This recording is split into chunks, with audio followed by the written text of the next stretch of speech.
Ok, donc bonjour à tous, bienvenue sur la chaîne Pig Addict, sur le podcast Step by Step. Aujourd'hui, j'accueille Florian Bourrasso, du coup, qui est classé numéro 70 FFTT et numéro 28 français, et numéro 299 mondial. J'espère que tu vas bien d'abord, Florian. Bah écoute, super, super, j'espère que toi aussi. Enchanté tout le monde, bonjour à tout le monde. Et bah, ça va être cool, on va passer un bon petit moment. Bah moi ça va super. Du coup j'ai fait la petite précision au niveau du classement parce qu'on m'a fait la remarque la dernière fois. Oui, J'avais donné le classement français du coup qui comprenait les étrangers, donc ce qu'on pourrait appeler le classement FFTT. Et c'est ah, vrai que c'est un bon moyen de valoriser aussi les joueurs français, d'enlever les étrangers du classement et du coup de donner le classement français tout simplement. Donc je le ferai à carrément, partir de carrément maintenant. d'accord. Ils devraient la fédé même, ils devraient faire un classement, ils le font en Belgique, ils devraient faire un classement comme ça, bah, même pour aussi qu'on puisse plus se valoriser au niveau des sponsors et etc. Parce que c'est vrai qu'il y a quand même il y a quand même pas mal d'écart, quoi. Ouais, je Donc, pense qu'en vrai ce serait bien que ce soit disons officialisé quoi en termes de oui, classement. voilà, c'est ça. Donc, yes. Ok, bah du coup, pour commencer, je propose qu'on revienne un peu sur ton parcours. Bien sûr, T'es né le 22 mars 2000 à Lyon, donc c'est bientôt ton anniversaire. c'est ça. Et chose étonnante, Esteban, lui, c'était le 11 mars, je crois, donc vous avez 11 jours d'écart, je crois que vous êtes nés la même année en plus. C'est exactement ça. On est de la même année, ouais, on a un jour d'écart. C'est ça. Et du coup, tu joues à Loire-Nord actuellement, le club de Roanne, donc dans le nord de la Loire. Bah, moi, je connais un petit peu parce que je viens de Saint-Étienne, donc Ok. c'est pas très loin. Ah, ok, d'accord. Mais t'es sur Saint-Étienne aussi Ouais, ou... je suis sur Saint-Étienne, mais je fais mes études à Lyon. Ok, c'est où? T'es Saint-Étienne même? Ouais, Saint-Étienne même. Ouais, ouais. Ok, ok. Ok, sympa. Bon, un ennemi pour moi, Ouais, j'ai appris que c'est vrai. t'étais supporter de l'OL. Ouais, bien sûr. Mais ok, sympa. Ok, bah tu dois connaître un petit peu alors le coin alors. Ouais. Et je crois que tu connais Pierre Tiby. Moi aussi, je le connais parce qu'on était dans le même club à Montaut, à Saint-É. Ah ouais, t'étais à Montaut aussi? Ouais.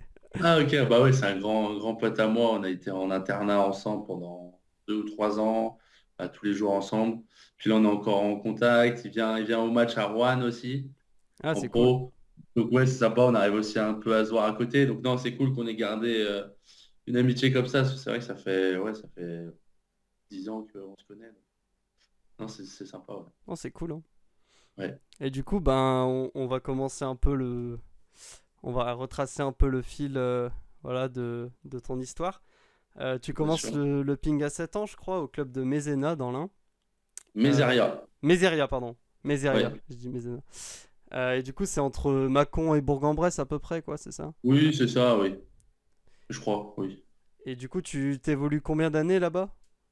Alors du coup, donc voilà, j'ai commencé là-bas, j'ai joué là-bas jusqu'à mes 14 ans, jusqu'à mes 14 ans, où on est monté avec le club en pré-national, donc ce qui était quelque chose de quand même grand, la première fois en fait avec le club, c'est quelque chose de assez grand quand même. Et donc après, je suis allé à Rouen 1 an, et après voilà, j'ai fait d'autres clubs, mais voilà, je suis resté jusqu'à mes 14 ans là-bas, donc ouais, formé. Là-bas jusqu'à vraiment entraîner au club jusqu'à mes 12 ans. Ok, et je crois que tu fais médaille de bronze au championnat de France quand t'as 9 ou 10 ans, je sais plus exactement. En B2, donc quand j'ai 11 ans, Ouais, t'es à avec 11 ans, ok. le club de Mézeria, en étant resté dans mon premier club. Et avec l'entraîneur Thibaut Léchelle, qui s'appelle, et ben, tous les entraîneurs aussi qui sont occupés de moi, mais surtout avec lui qui s'est vraiment occupé de moi. Et donc voilà, c'était un truc de dingue pour le club. Donc ouais, c'était beau. Ouais. Et du coup, comme tu l'as dit, en 2014-2015, tu rejoins Loire-Nord, mais en équipe 2 cette fois, du coup. Bien sûr, c'est ça. C'est ça. Et ça, vous évoluez en quelle catégorie? Alors, on a évolué la première phase en pré-national. Après, on est monté. Et après, bah, du coup, on était en N3. Et en N3, on fait champion de France de National 3. C'est-à-dire, après, tous les premiers de poule de N3, ils font les playoffs. Et on avait gagné tous les vainqueurs de la N3. Et on avait fait champion de France de N3. Donc, c'était quand même un truc pas mal. Oh, c'est Sympa. cool, hein. Mm.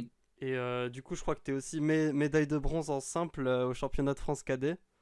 c'est ça, en étant à Rouen. En étant à Rouen, du coup, ok. Voilà, c'est ça, en étant à Rouen, en m'entraînant à Lyon, donc au pôle espoir de Rhônal, en m'entraînant là-bas. Et ouais, je fais médaille de bronze en cadet. Donc pareil, c'était un grand truc aussi, c'était top.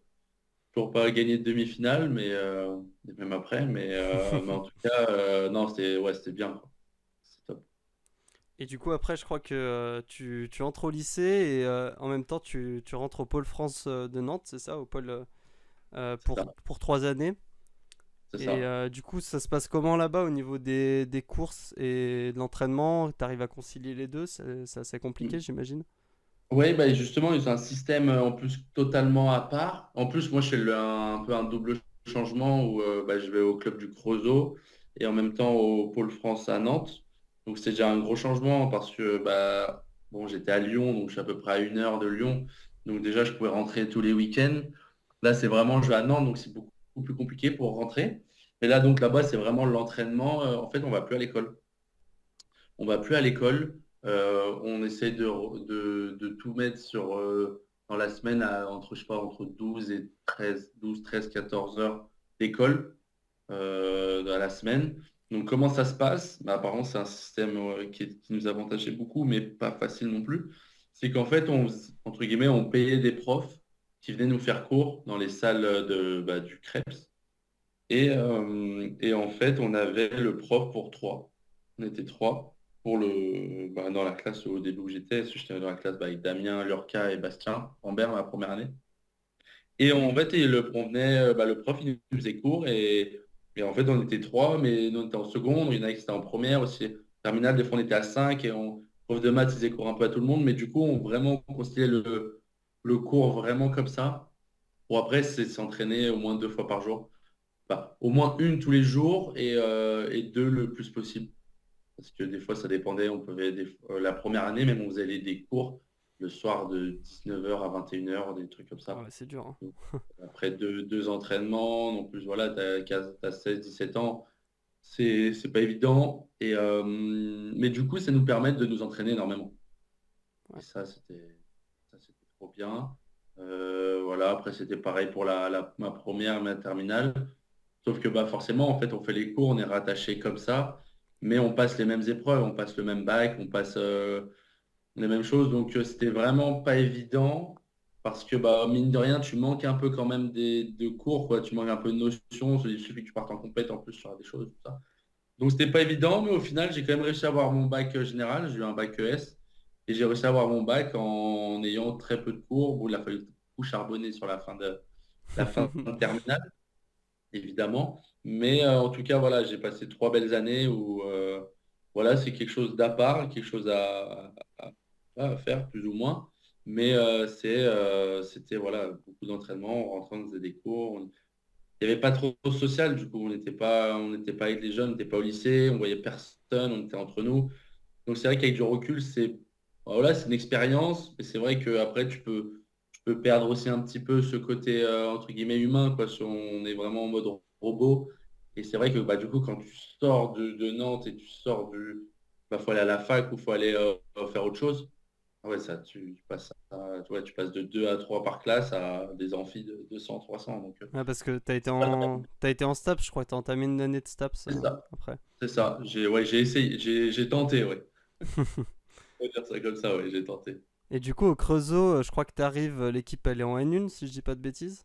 C'est ça, donc ils sont montés un peu, je dirais pas par chance non plus, mais un peu inespéré. Ça s'est bien passé, une bonne poule. Les joueurs ils ont bien joué en N1. Donc du coup, bah, moi j'ai fait ma première année en N1, mais on n'avait pas du tout une équipe pour la N1, donc on s'est fait vite défoncer.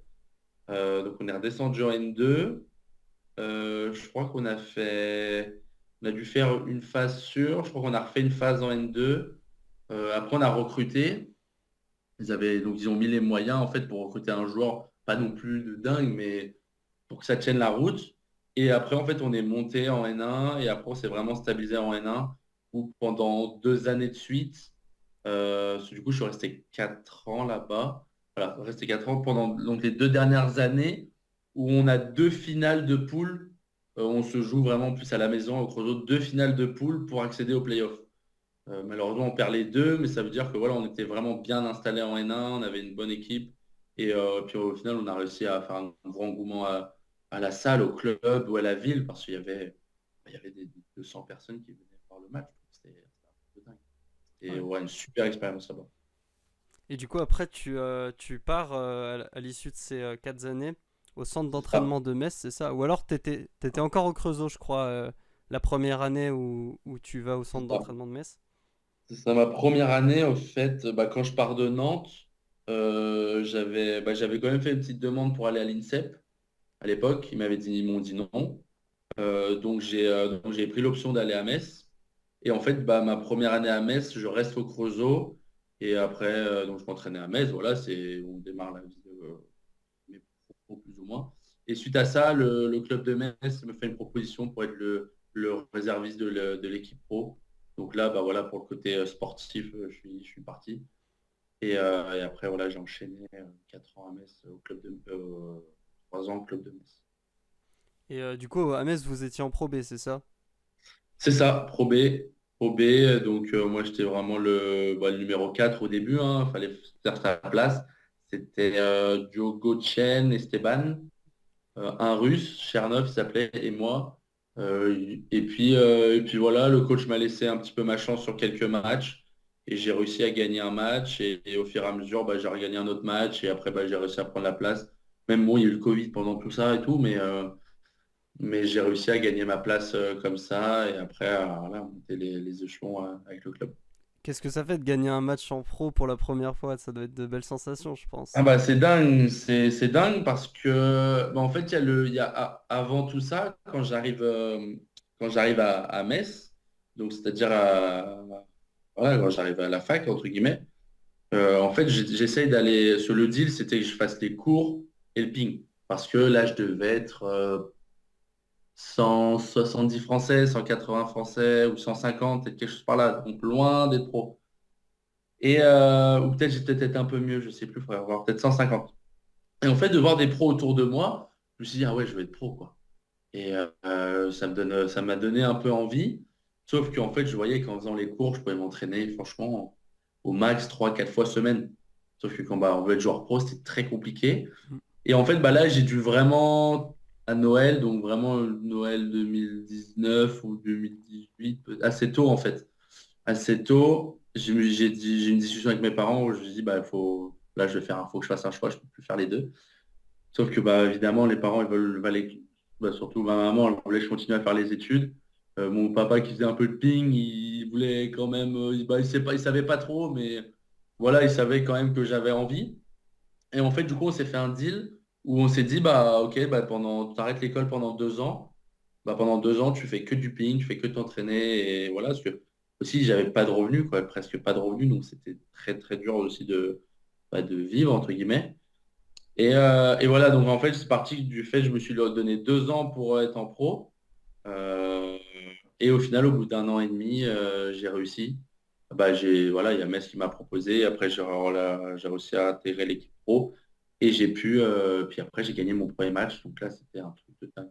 Surtout que mon premier match en pro, je dois gagner 11-8 ou 11-9 à la belle, quoi. Waouh. Il me semble. Donc, un match de dingue. Donc, ouais, non, une sensation de dingue. On se dit pas que ça y est, on a réussi ou pas, parce que moi, pas là du tout, mais ouais, de gagner son premier match en pro, c'est. Ouais, je m'en souviendrai toute ma vie, de toute façon. Et On c'était a pu face en à qui au passage? Comment? C'était face à qui que t'as Et gagné il est ça? sur YouTube en plus, c'était dans les vidéos que je mettais, c'est sur Segun Toriola, donc en plus, Ah c'est ouais. une légende. D'Argentan, non? Il joue à Argentan ou... Ouais, c'est argentin, une légende du ping, du ping. Donc, ouais, il a fait, je sais pas, 6 vidéos, je crois, un truc comme ça. Donc, c'est un truc de dingue. Et non, et du coup, après, voilà, ça s'est lancé petit à petit. Ok, c'est cool. Et Mm. du coup, après, donc, à l'été 2022, je crois que le club de Metz a des soucis financiers et ils doivent arrêter l'équipe professionnelle et du coup, tu dois trouver un nouveau club, tout simplement. Comment ça se C'est passe à ce ça, ouais. moment-là alors? En fait, ce qui se passe, donc tu l'as dit, c'est oui, c'est ça, c'est août 2022. Ouais, août 2022.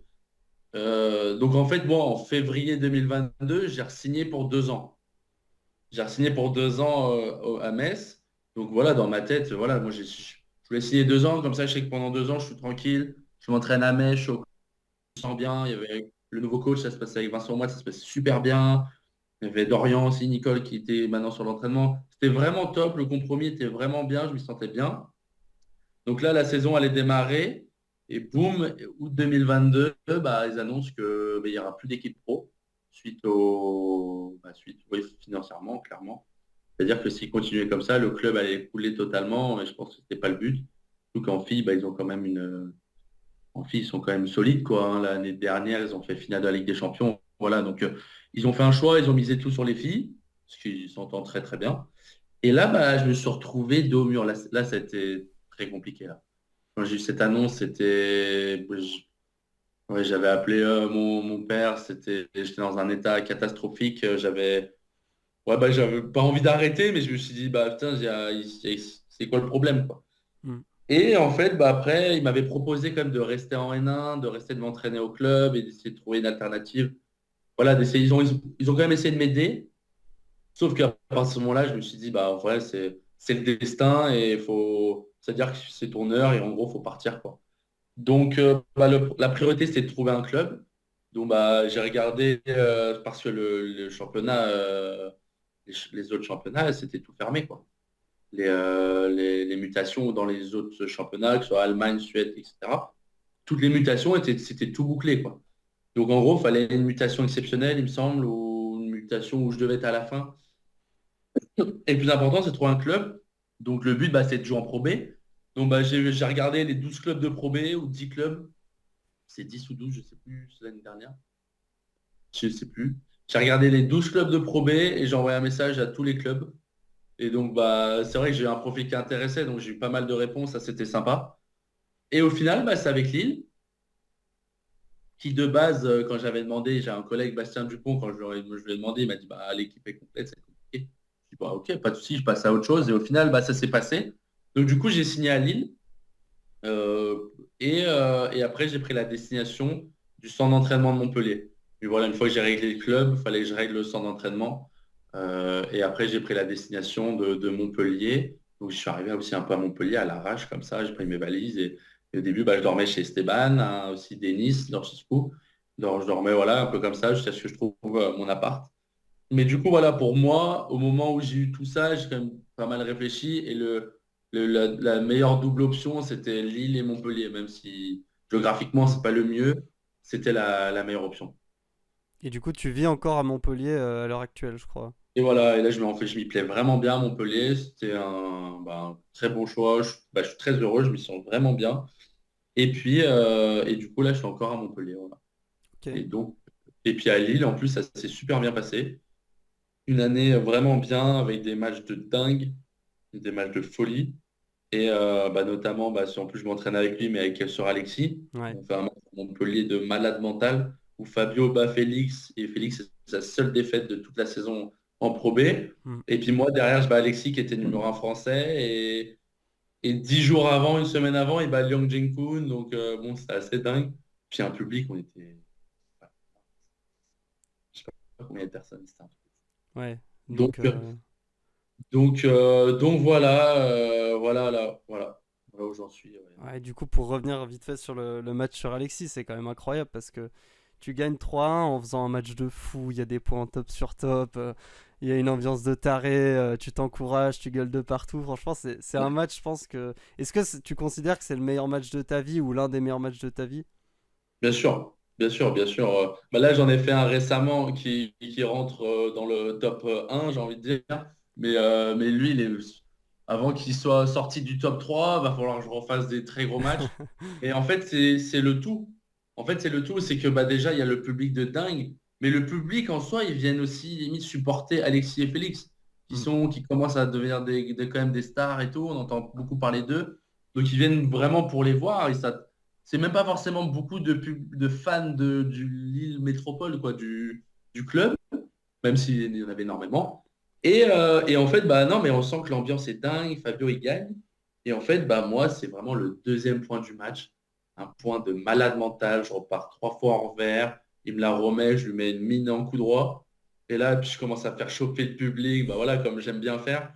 Et puis là, je commence vraiment à chauffer de dingue, à me sentir vraiment bien. Et en fait, ça se passe bien. Je me retrouve à mener 2-0. Forcément, il y a une petite baisse de régime parce que j'étais trop chaud en fait. Et il y a eu une baisse, puis lui, bah, il a continué à garder un très bon niveau. Même il a carrément haussé son niveau. Mm. Et en fait, je savais que le momentum, il était très important, c'était au quatrième set. Où au quatrième set, je mène 9-5 et il revient à 9-9. Ouais, je crois. Il revient à 9-9, si je dis pas de bêtises. Il revient à 9-9 et bah, en plus, il joue bien les points, mais j'ai des petites fautes que j'aurais peut-être pas dû. Et puis là, il fait une grosse faute quand même qui me fait du bien. Et après, il y a la balle de match, un point de dingue Ouais. où je frappe toutes mes forces et le public et hop, ça a chauffé et puis machin. Et c'est là où j'ai fait ma première célébration et depuis tout le monde m'en parle. Et bref, c'était un moment. En fait, c'est le tout. Il y a le niveau de jeu, le public, tout qui était un match. C'était un match de malade mental.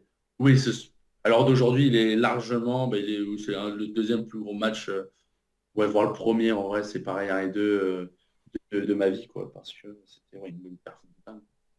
Ouais, c'est un match en plus qui a dû te donner beaucoup de confiance et qui, aujourd'hui, bah voilà, quand je pense tu atteins cette régularité que tu as là en Pro B, bah, c'est aussi Mm. grâce à ce genre de match qui sont pas faciles à gagner, même en menant 2-0 au final, c'est le genre de match Mais très compliqué à complètement. gagner. Ça m'a complètement lancé parce que donc moi j'arrive à Montpellier fin août. La saison commence mi-septembre ou ouais, mi-septembre. Mon état mental est catastrophique. Je suis allé faire des WTT, je suis dans un état catastrophique, je suis abattu. Je sais pas si je vais bien me sentir, je dors pas chez moi. Voilà, je me sens pas très bien. Bah, je me sens, soit je suis très heureux d'être à Montpellier, mais voilà, je suis pas dans un confort top, même si en soi c'était le mieux que je pouvais avoir, quoi. Ils m'ont quand même hébergé, j'ai pu voilà, m'être bien. Et puis aux Indives, j'avais fait une bonne contre à 200, je crois. J'avais perdu, voilà, les Indives, c'est pas bien passé. Les matchs, je me suis défoncé les premiers matchs de pro. Après, j'ai gagné un ou deux matchs. Et en fait, ce match, ça a été vraiment le déclic de ma saison parce que bah voilà, c'était 2, 3 semaines après que j'ai tout mis en ordre à Montpellier, que j'ai eu mon appart, qu'avec les coachs, je m'entendais bien. J'ai pu émettre vraiment, faire un programme d'entraînement, tout ça. Dans ma tête, j'étais bien et je me suis senti super. Et puis après, il faut aussi un match comme ça, voilà, il faut que ça se passe bien aussi hein, pour les gagner, hein, c'est sûr. Et puis voilà, j'étais dans un très bon jour, tout s'est bien passé et ça a gagné. Donc voilà, et ce match, après, ça m'a permis de prendre vraiment confiance et d'y aller et d'emmener le club jusqu'au maintien. Donc, euh, donc non, c'était comme tu dis, c'est un match qui fait beaucoup de bien. Et du coup, à l'été 2023, tu changes de club pour tu Mhm. prends la direction de Rouen, le club de Loire-Nord. Comment ça s'est passé? Pourquoi cette décision, tout simplement? Bah, tout simplement que à Lille, ça s'est super bien passé. J'étais vraiment très heureux. Tout se passait bien. Sauf que bah, moi, quand j'avais parlé avec Lille au début, j'avais vraiment pour but de rester, de m'y installer parce que j'aime pas du tout faire un club un an et après repartir. J'aime bien quand même m'installer dans un club. Et en fait, j'avais le projet d'essayer de. Moi, je leur ai dit avant de signer qu'il y a un projet sur moyen terme de se placer dans la meilleure place pour un moment essayer de monter. Et puis au moment de reparler un peu pour l'année prochaine, je sentais que pas vraiment, il me donnait pas vraiment confiance par rapport à ça. Donc bah voilà, moi j'ai dit bah il n'y avait aucun souci par rapport à ça. Faut juste voilà, au moins c'était à peu près honnête. Et du coup surtout que Rouen m'ont contacté. C'est le club que j'ai toujours voulu jouer dans l'équipe première. C'est vers chez moi, c'est vers chez mes parents. Je connais tout le monde là-bas. Voilà, je me suis dit, s'il y a un club où je dois aller, en soi, c'est peut-être celui-là. Et ils ont le projet voilà, il y avait le projet de monter en Pro A avec moi dans l'effectif. Et bien sûr, parce que c'est un projet de monter en Pro A, je suis numéro 4, c'est pas vraiment le but. Donc, bah voilà, aujourd'hui, voilà, en plus, on est en demi-finale. Bah, voilà, on joue après-demain. Ouais. Je sais pas quand la vidéo sortira, mais j'espère qu'on sera en finale. Mais en tout cas, voilà, on va jouer une demi-finale de proie, donc ça veut dire que même si on monte pas, au moins on joue les premiers rôles et c'est ça que je voulais, mais c'est surtout le côté affectif que, voilà, mes premiers matchs de proie que j'allais voir, bah, c'était à Rouen, j'étais petit, et puis moi, mon rêve, c'était de jouer c'est de jouer avec eux, quoi. C'était de jouer dans cette salle, sur cette Ouais. table. Donc voilà pourquoi ce choix. Mais en aucun cas, avec Lille, ça s'est mal passé. Ça c'est vraiment, j'ai passé une année top, ça s'est super bien passé. Très content, puis on a vécu des trucs de dingue. Voilà, c'est juste bah, que voilà, j'ai eu un meilleur truc à côté, plus affectif, qui m'a fait changer de club. Du coup, sur la saison actuelle en Pro B, il faut savoir que vous avez terminé, en tout cas pour la saison régulière, premier du classement, avec 32 points pris sur 33 possibles, donc c'est quand même un super score. Mhm. Nice a fini deuxième. Et là, vous allez jouer votre premier match de playoff du coup dimanche contre Tours à Tours, c'est ça. Et C'est ça, mardi, ce sera à Rouen, donc pour le match retour. c'est ça. Du coup, comment t'abordes cette rencontre? Est-ce que tu te sens confiant? Est-ce que tu penses que vous avez les moyens d'aller chercher cette équipe de Tours?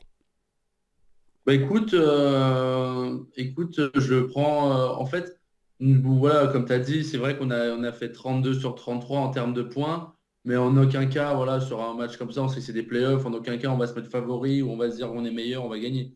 Non, non, on va continuer. En fait, on va le jouer comme un match de saison régulière où on va le jouer avec forcément bah, beaucoup de sérieux. Mais comme on l'a fait, en fait, nous, on est vraiment une bande de potes. On s'amuse ensemble, on rigole ensemble, on s'éclate ensemble, on se bat ensemble. On est vraiment les uns avec les autres, on est vraiment une vraie équipe. Et en fait, on va continuer sur ça, de se faire plaisir. C'est sûr que évidemment, il y aura peut-être un peu plus de pression parce que c'est une demi-finale, etc. Mais voilà, dans tous les cas, on sait que le match retour, il sera chez nous, on sera bien, on connaît bien notre salle, nos conditions. Donc, dans tous les cas, ce sera que du bénéf.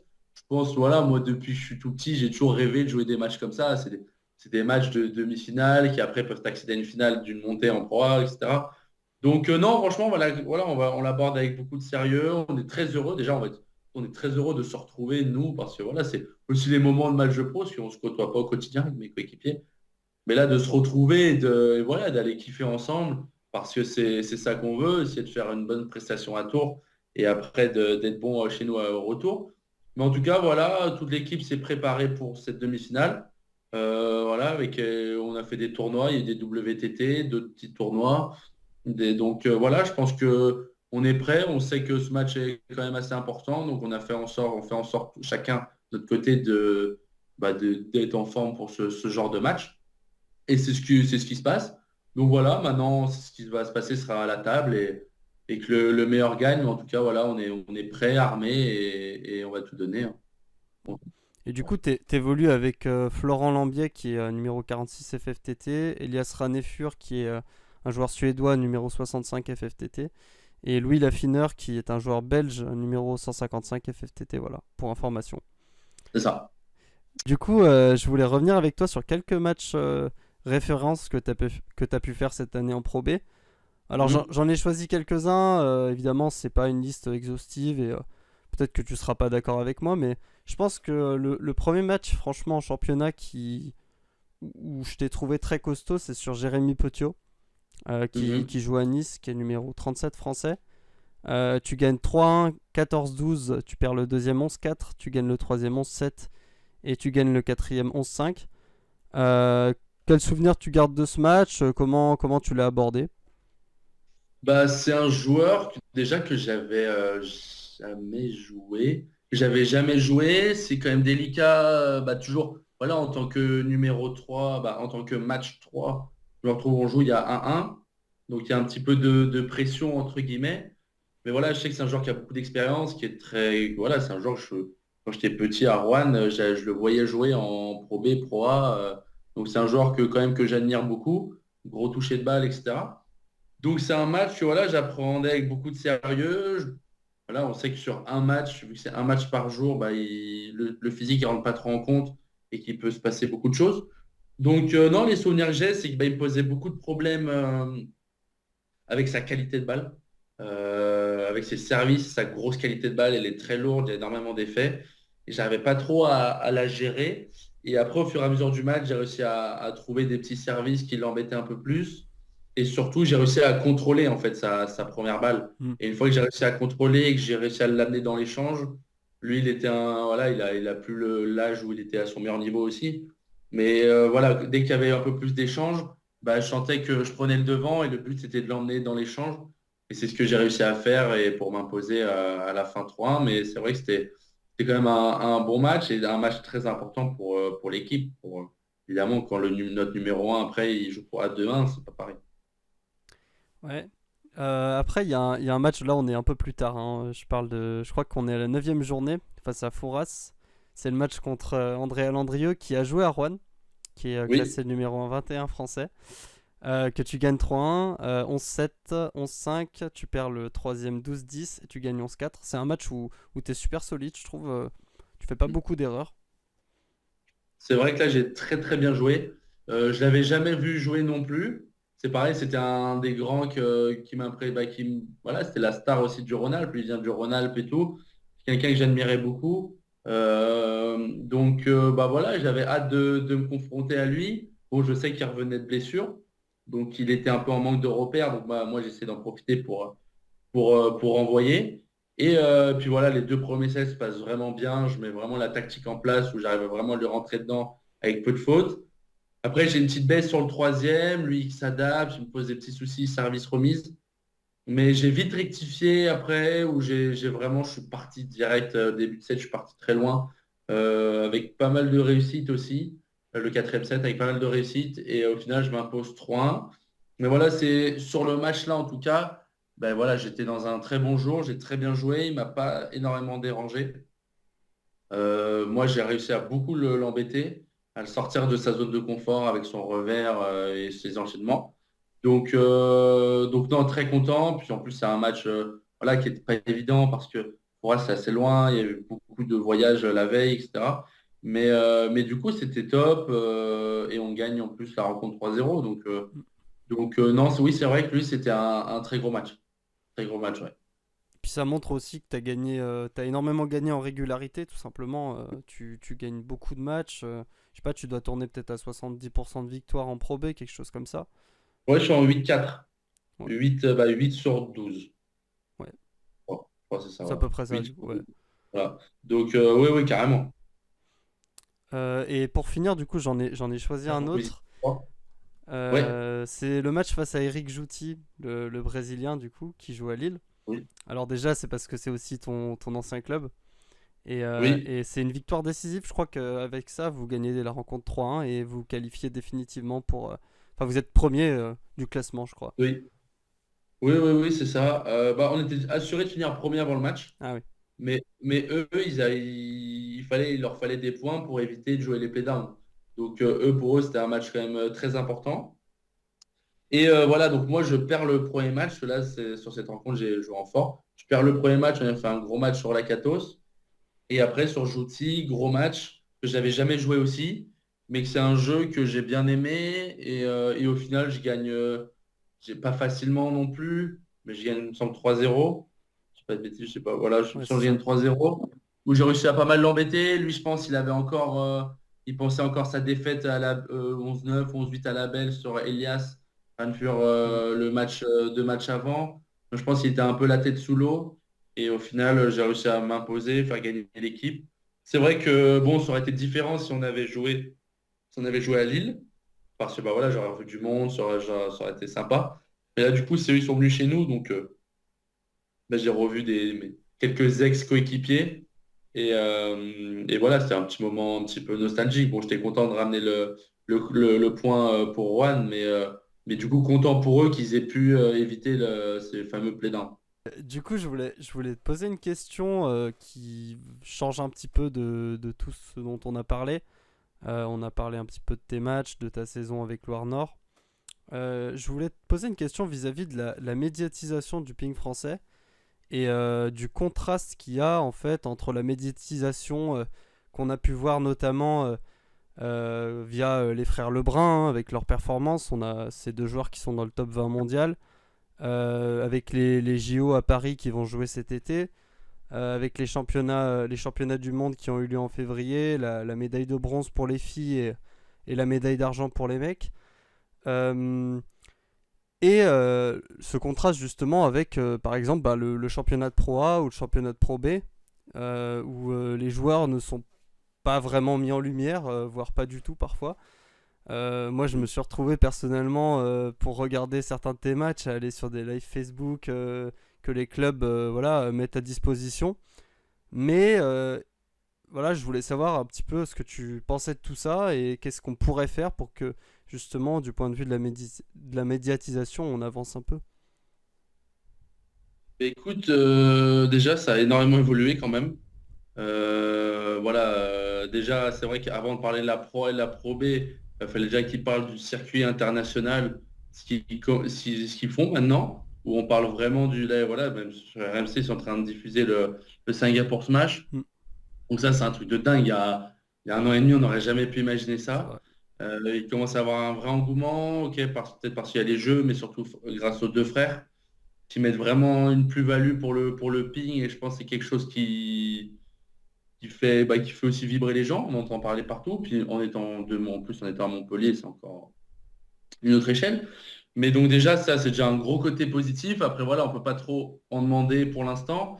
Mais c'est vrai que je suis d'accord qu'il y a un gros contrat. Je pense là, c'est plus la Fédé qui devrait faire des meilleurs choix, que déjà tous les matchs de Pro A soient diffusés, accessibles très simplement sur YouTube Ouais. ou sur YouTube tout simplement, ou un truc bien fait sur Facebook et des lives vraiment de qualité.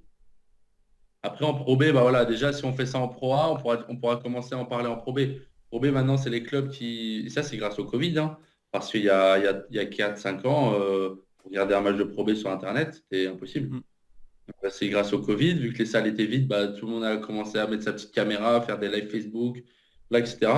Donc, ça a pas mal évolué. Donc, c'est vrai que bah, là, c'est vraiment les grands passionnés de ping qui vont regarder un match de Pro B ou un petit match de Pro A, même s'il n'y a pas de petit match en Pro A, mais des matchs que la Fédé ne mettrait pas en avant. Donc je pense que voilà, le problème est sur la communication qui vient au-dessus, tout devrait être communiqué. Voilà, même pour la demi-finale, il n'y a rien eu de la Fédé, comme quoi on allait jouer. Ça va arriver demain, je ne sais Ouais. pas. Mais voilà, il n'y a rien eu qui prévient. Donc moi, nous, sur les réseaux, on fait une com et tout ça. Mais c'est vrai que voilà, pour quelqu'un qui connaît rien au tennis de table, qui ne s'y intéresse pas forcément, et bah, il ne peut pas tomber dessus, en fait.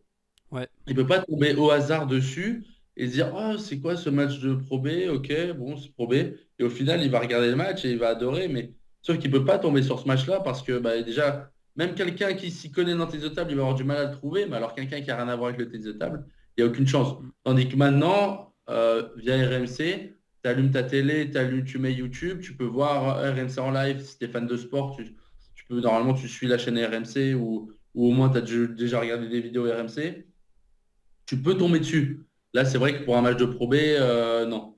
Donc, bah voilà, les clubs, on essaye je dis on, bah, c'est pas moi qui gère, mais le ping en général des clubs va essayer de mettre plus en avant. Mais c'est vrai que oui, il y a un gros contraste. Déjà, c'est déjà très bien qu'il y ait ça pour le circuit international. Voilà, j'espère qu'avec le temps, ça viendra. Mais voilà, je pense que ça vient d'au-dessus et qu'il devrait y avoir encore plus de communication. Honnêtement, ça m'a fait un peu mal au cœur quand on avait plus de com sur le ping VR que sur des matchs Ouais. de Pro B ou une accession en poids. J'ai rien contre le ping VR, bien évidemment. Mais voilà, tout le monde entend parler du ping VR. Et par contre, une demi-finale de Pro B, ou même il faudra voir la finale, rien à voir. Avec Esteban, on gagne un titre on gagne un titre WTT, donc c'est un feeder. En France, on doit être 6 Français, je crois, à avoir remporté un WTT. On n'a même pas eu le droit à un petit truc sur Facebook ou machin. Ouais. Bon, ça va, on a été sur le. Tous les mois, ils font un sorte de résumé sur les actualités, donc on était dessus, mais c'est vrai qu'il n'y a pas eu un petit post Facebook. Ça a un peu fait mal, mais c'est vrai que voilà, je ne sais pas après comment ça gère. Je ne critique pas non plus, parce qu'ils font des trucs très bien aussi. Mais c'est vrai que c'est dommage, pour en avoir plus. Pour moi, il n'y a jamais. Il en manquera toujours, de toute façon. Ouais. Il n'y a jamais trop peu. Il faut toujours envoyer, envoyer, envoyer sur les réseaux. Et au pire, ceux qui regardent, tant mieux. Ceux qui ne regardent pas, bah, c'est pas grave. Mais au moins, ceux qui s'y intéressent, ils peuvent trouver, quoi.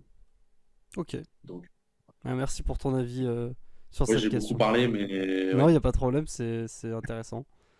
Je voulais en venir au championnat de France, du coup, qui vont arriver entre le 22 et le 24 mars 2024 à Montpellier, donc quelque part à domicile un peu pour toi. Oui, Euh, carrément. alors l'année dernière, je crois que tu t'inclines en quart de finale face à Félix Lebrun. Mais tu bats Flavien Coton, qui est un grand espoir du ping français en 32e, qui est champion du monde et d'Europe U15. Après, tu bats Mhm. Vincent Picard 4-1 et tu bats Lilian Bardet en 8e 4-2 sur un gros match. Oui. Cette année, quels sont tes objectifs en simple, en double et voilà, si tu participes éventuellement au double mixte? Bah alors, on va commencer par le double. Bah là, pour la première fois, donc les 2 dernières années, on s'est inscrit en double mixte avec Anaïs Salpin, où on a pu faire les deux fois les doubles ensemble et on a fait une médaille de bronze. Après, ils ont changé le système, c'était que les 8 meilleures paires au classement qui s'inscrivaient qui pouvaient disputer. Et 2 années consécutives, on partait 9, 9 et 10. Ouais. Euh, donc bah, pas de chance, on n'a pas pu disputer. Cette année, on la joue, on part 6. Donc c'est-à-dire on rentre direct en quart finale sur une tête de série bah, entre 1 et 4. Donc direct à un match pour la médaille, donc ça va être quelque chose de dingue de jouer comme ça, on est direct en quart, bon, on verra. Ça vaut, mais déjà de se retrouver, de rejouer ensemble, ça va être sympa. Ça fait 2 ans qu'on n'a pas joué ensemble, du coup, ça a manqué un peu. C'est vrai que ça met un peu de pep, ça fait un match au plus sur le championnat de France dans une belle salle. C'est toujours plaisant de pouvoir jouer. Donc, bah, on va essayer voilà, d'essayer de gagner ce match de quart finale. Et après, bah, on verra ce qu'on peut faire. Mais c'est vrai que si on peut ramener une petite médaille, voilà, il manque jamais de breloque. Donc, si on peut en ramener une de plus, ça peut être sympa, quoi. Donc, ce serait cool. Après, en double, bah, je joue avec. Ok, Esteban. En double, je joue avec Esteban. Donc là, les listes est sortie, on part 5, tête de série 5. Donc voilà, on va y aller. Bah voilà, on joue bien ensemble. On a gagné un feeder ensemble. On se connaît depuis très longtemps maintenant. On a vécu ensemble, on a vécu beaucoup de choses ensemble. Donc voilà, on va y aller match par match, essayer de prendre la confiance sur le premier match et après se lancer et essayer voilà, de faire, si on peut arriver sur le quart final, faire un gros match en quart pour essayer de choper une médaille et après on verra où ça nous mène. Mais c'est vrai que voilà, toujours se faire plaisir, on ne s'est pas mis vraiment d'objectifs. On sait qu'on joue bien ensemble, on a du potentiel. Maintenant, voilà, on va se faire plaisir, on va jouer ensemble, se régaler à Montpellier. On aura quand même pas mal de supporters. Ouais. Donc ça va être sympa, puis on va se régaler. C'est ce qui compte. Et puis pour le simple, bah, écoute, en fait, c'est particulier quand même le simple parce qu'il y a quand même cet effet de tirage au sort qui fait que c'est pas évident parce que bon, il y a le premier tour où je sais que je joue à un joueur entre 33 et 48. Donc voilà, le classement varie peut-être entre 130 Français et peut-être 200 plus les deux Outre-mer. Donc c'est-à-dire qu'en cas de gagnant, donc d'entrée, il y a un gros match. C'est celui-là où il faut essayer de prendre le plus de confiance possible pour après être prêt à affronter des deux séries. Voilà, c'est vrai que si on joue Alexis ou Félix ou Ouais. Simon ou surtout eux trois au premier tour, bah, voilà, si on a un objectif de médaille qu'on joue au premier tour, c'est vrai que dans tous les cas, il faudra les battre. Mais bon, au premier tour, bah, deuxième tour, du coup, c'est pas évident. Même si voilà, moi je serais super heureux de les jouer parce que c'est un gros match, c'est un match avec plein d'expérience.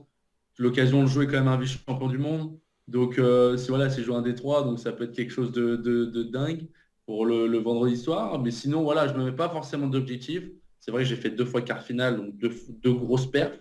Là, voilà, j'y vais toujours, voilà, je me suis bien préparé, je suis préparé pour les championnats de France. J'y vais toujours avec la même optique, hein, me faire plaisir, me bagarrer, donner tout ce que j'ai à la table. Et puis après, on verra où ça me mène. Si ça me mène, bah, défaite au premier tour, bah, c'est comme ça, mais pas de regret parce que j'aurais fait la meilleure préparation possible. Et puis voilà, je suis juste tombé sur meilleur. Et puis après, si j'avais gagné un petit match, plus un petit match, plus un petit match, et je peux me retrouver encore pour jouer une médaille, ouais, ce serait exceptionnel. Ah, ce, Ce serait ce sera exceptionnel. top. Et puis peut-être que tu es capable de réitérer face à Alexis, on sait jamais.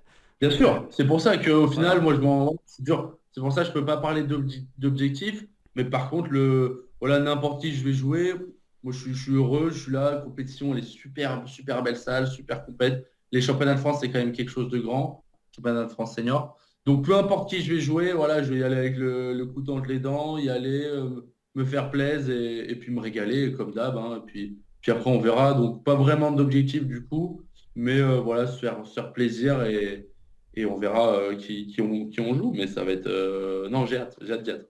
Ok, c'est cool. Mm. Du coup, pour finir, je voulais revenir avec toi un peu sur le circuit WTT. Mhm. Et notamment sur cette fameuse compétition, ce WTT Feeder de Biella en décembre 2023. Ouais, Alors, je crois que c'est celui-ci où tu t'imposes en double avec Esteban, si je dis pas de c'est celui-là. bêtises. Et en Oui. simple, en plus, tu vas passer les tours de qualification. Voilà. Tu bats les deux Suisses, donc Johan Rebetez, Cédric Chanz, et ensuite tu bats l'Ukrainien Mikita Zavada. Et en Oui. 32e de finale, tu rencontres celui qui est alors numéro 35 mondial, le japonais Matsumisha Sora. Et toi, tu es numéro 447 mondial à ce moment-là. Et là, tu vas créer l'exploit monumental en t'imposant 3-2 donc à la belle, en menant 2-0. Quel souvenir tu gardes de ce match? Et puis, qu'est-ce que tu pourrais nous dire un peu de l'expérience voilà, de Carrément. vivre un moment pareil qui doit être Mm. émotionnellement extrêmement fort. Bah, en fait, bah, déjà, premièrement, bah, il y a déjà les qualifs Ouais. qu'il faut pas négliger parce que bah, moi, c'est la première fois que je passe les qualifs. Enfin, sur le qualif, le niveau est quand même très fort. Il y a des joueurs non classés qui jouent vraiment très bien. Il y a toujours des Asiates qui sont là, qui traînent, qui jouent très bien. Donc déjà, d'avoir passé les qualifs, ça m'a donné vraiment beaucoup de confiance. De plus que c'était ma première compétition avec l'équipe de France. Donc voilà, j'étais super content de pouvoir bien jouer et j'ai pu être moi-même et me relâcher. Donc j'étais super content. Et puis là, bah, arrive le tableau principal, donc on voit le tirage au sort. Bah, voilà, tête de série 3 du tournoi, 35 mondial. Il a battu Harimoto aussi. Il a battu du monde. Il est jeune. Et je me suis dit, bon, de toute façon, rien à perdre, faut y aller. Faut y aller, faut aller chercher faut prendre l'XP en fait. Moi, je voulais prendre l'expérience, je voulais voir ce que j'étais capable sur un joueur de ce calibre en étant en forme. Donc voilà. Et en fait, bah voilà, le match, j'y vais, mais sans faire des erreurs précédentes, pas en surjouant. Parce que forcément, quand on joue un joueur aussi fort, on veut tout de suite surjouer et c'est là qu'on se fait vraiment vite nettoyer et qu'on perd vite 3-0. Donc là, vraiment, je suis allé avec mes armes, avec mon jeu. Je me suis pas dit j'étais plus fort qu'un tel ou machin. J'ai vraiment joué avec ce que je savais faire. Et c'est au fur et à mesure du match, j'ai pris confiance, où j'ai pu rentrer de plus en plus de coups, j'ai pu de mieux en mieux jouer. Et je me retrouve à mener 2-0 avec des échanges de dingue, une intensité de malade mentale. Euh, que des échanges de fou. Voilà, le match est sur YouTube en plus. Échanges de fou. Forcément, bah là, au bout de 7, bah, même si je mène 2-0, je sens que je commence à être mort. Mais un peu physiquement, mais surtout mentalement, parce que de tenir l'intensité aussi haut, c'est très éprouvant. Parce que lui, bah, en fait, il faisait jamais de faute. Et moi, à chaque fois, il fallait que je le passe, je le passe, je le passe. Et tout ça, à chaque fois, il ne se donnait jamais de points. Et du coup, je me fais vite défoncer au troisième. Par contre, le quatrième, j'arrive à m'y remettre. Et là, dans le quatrième, je suis vraiment bien. Je mène presque tout le long. Je mène tout le long. Je dois même mener un petit 7-4, 8-6, 7-9-7. Et je finis, je meurs à 9, quelque chose comme ça. Donc là, j'ai laissé énormément de plumes. Voilà, lui, en plus, j'ai fait cramer son temps mort et tout, donc c'était quand même pas mal. Mais j'arrive voilà, au coaching. Je suis super content, je joue bien, hein, je suis bien, je suis dans mon truc. Et je suis rincé, quoi. Ouais. Je suis rincé, l'intensité est trop haute, j'arrive plus à la tenir. J'ai réussi à la tenir, mais il m'a passé devant, tu sens que ça va être dur. Et ça n'a pas menti parce qu'à la belle, il démarre à 5-1. Ouais. Il me défonce. Voilà, j'ai des petites fautes qui vont pas. Voilà, des fautes que je ferais pas forcément d'habitude, mais là, avec ce genre de match, le vécu du match, bah là, je l'ai fait, ce qui est totalement normal en soi. Et en fait, à 5-1, il y a un gros point. Il y a un gros point dans le jeu où il me joue dans mon revers et je la joue un peu vraiment très relâché au revers dans son plein coup droit. Il passe et là, inconsciemment, je me fais un gros show alors que je suis né quand même 5-2 à la belle. Et en fait, lui, je le regarde et je sens qu'il est pas serein. En fait, je le vois dans ses yeux, il mène, mais il est pas serein. Et je me suis dit, eh, il y a moyen de faire quelque chose. Et ça m'a donné vraiment un gros plus d'un coup. Au final, j'arrive à revenir 5-4, 6-4, 7-5. Et je crois que si je recolle à 7-7 ou à 8-8, j'arrive à recoller avec toujours pareil, des gros points, des bons choix. Là, je suis vraiment dans une bulle. Je sais pas ce qui se passe autour. J'entends juste un peu la voix de mon coach.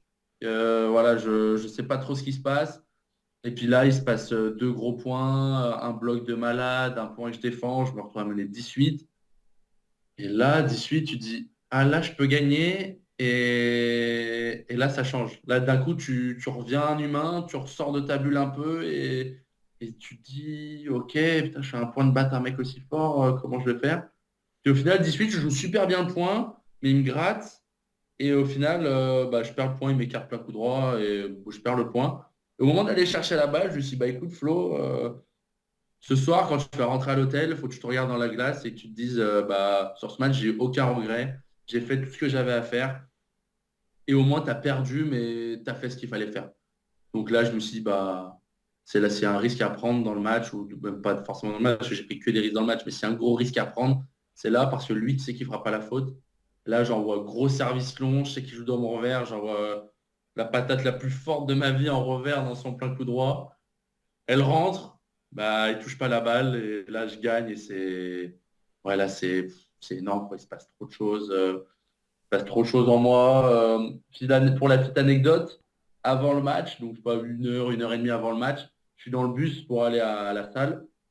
Et en fait, je suis en train de réfléchir aux célébrations que je vais faire quand je vais le battre.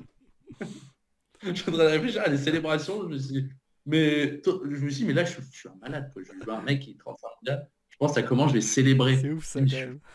j'ai pensé à une quinzaine de célébrations, 15 célébrations qui me viennent en tête. Mais bref, je gagne, trop content, machin. Et puis je fais mon joueur préféré de basket, je fais LeBron James. Mais bref, super sympa et ouais, un match de fou avec énormément d'émotions, un gros niveau de jeu et c'était quelque chose ouais, de très grand. Bah là, Très grand. typiquement, on parlait de la médiatisation, mais un match comme ça, aussi fou à ce moment-là, voilà, il y a tellement un écart de classement en plus, voilà, ça aurait Ouais, mérité, je pense, d'être un peu plus mis en lumière, c'est clair et net. je suis d'accord. C'est un match Je suis de. En d'accord. plus, dans le scénario, c'est fou, tu vois, tu gagnes pas 3-0, c'est vraiment, tu mènes Non. 2-0, 2-2, tu t'es mené 5-1, enfin, c'est un truc de fou, quoi. Ouais, ouais, 9 à la belle, fini 9 à la belle sur une balle de match quand même assez belle. Ouais, Ouais, bah après, moi, voilà, je m'attendais pas à ce qui est. C'est une médiatisation par rapport à ça, mais c'est vrai que oui, c'est sûr que ça m'aurait fait plaisir personnellement. Et que voilà, après, je sais que beaucoup de gens ont suivi, j'ai reçu énormément de messages. J'ai reçu énormément, voilà, des gens ont vu ce qui s'est passé quand même. Ceux qui connaissent le tennis de table, mais c'est vrai, ceux qui connaissent pas, ils peuvent pas savoir. ouais. Donc, mais voilà, où aussi, du coup, j'ai beaucoup appris, c'est que voilà, le match très bien, mais bon, après, il y a le lendemain, du coup, la compétition, elle continue, parce que c'est pas une finale. Et en fait, j'ai eu trop d'influx, encore trop excité et incapable de dormir. Ah ouais, Donc, en fait, je me retrouve à jouer le lendemain en ayant fait une nuit blanche quasiment. Vraiment dans mon lit, voilà, il se passe trop de choses et impossible de dormir. Et le lendemain, plus rien, quoi. Plus d'énergie, plus de sang dans le cerveau, il n'y avait plus rien. Donc, j'ai assez vite perdu. Mais c'est vrai que pour revenir sur le match, ouais, c'était un match de dingue. C'est vrai que oui, il y aurait pu avoir un peu plus de trucs sur les réseaux, mais bon, après, bon ça reste un feeder en fait en soi. oui. Ça reste un feeder, c'est une compète qu'on n'entend pas trop parler. C'est pas, il la considère même pas sur le circuit WTT, limite, c'est la micro-compète, quoi. Ouais. Et je crois que. J'aurais fait ça sur un contender ou un star contender, bah là, ça Oui, aurait explosé, oui, certainement, ça aurait t'as explosé de raison. partout. Mais c'est certain, ça aurait explosé de partout. Mais là, vu que c'est un feeder sur la table numéro 3 au fond de la salle, bah non. C'est un peu triste, mais c'est comme ça. Ouais. C'est un peu la réalité aussi du circuit, je pense, pour la plupart des joueurs. De toute façon, c'est ce que je disais avec Esteban l'autre jour, c'est quand t'es pas dans le top 50 mondial, être mis en Non. lumière, c'est très compliqué, quoi. Vraiment. Carrément, carrément, je suis carrément d'accord. Et du coup, le lendemain, en plus, tu joues Florent Lambier, quoi, ton partenaire Arwan. Et du coup, bah, C'est vu que ça, t'as pas dormi et que je pense que t'étais aussi dans l'euphorie un peu de la victoire de la veille, tu carrément. perds 3-0. Après, c'est vraiment le match horrible, quoi. Tu te dis, je vais jouer mon coéquipier. Oui. Pff, ouais, Ah oui, oui. Ah non, c'est terrible. En plus, on se connaît, bah, du coup, on se connaît bien, on s'entraîne ensemble. Voilà, au match, il n'est pas à Montpellier, mais on s'entraîne souvent ensemble, on se connaît bien, on échange tout le temps autour de notre jeu pour les compositions d'équipe, etc. Donc, on se connaît plutôt bien.